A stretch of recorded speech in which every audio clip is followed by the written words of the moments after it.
3 वर्षाच्या प्रदीर्घ प्रतीक्षेनंतर अल्लू अर्जुन आणि रश्मिका मंदाना यांची मुख्य भूमिका असलेला सिक्वेल पुष्पा 2 द रूल चित्रपटगृहात 5 डिसेंबरला रिलीज झालाय.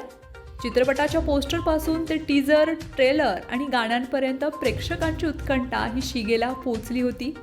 रिलीज झालेल्या या चित्रपटानं पहिल्याच दिवशी बॉक्स ऑफिसवर अक्षरशः धुमाकूळ घातलाय.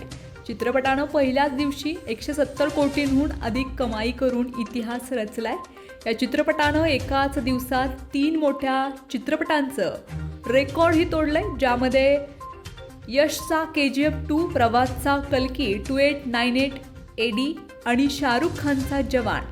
वीकेंडला पुष्पा 2 द रूल चित्रपटाच्या कमाईत आणखीन वाढ होण्याची शक्यता आहे. ओपनिंग वीकेंडला हा चित्रपट 250 कोटींचा गल्ला जमवेल आणि आणखीन एक नवा बेंचमार्क प्रस्थापित करेल अशी शक्यता ही वर्तवली जात आहे. अशीच नवीनतम माहिती जाणून घेण्यासाठी आपल्या चॅनलला लाईक, शेअर आणि सबस्क्राईब करा.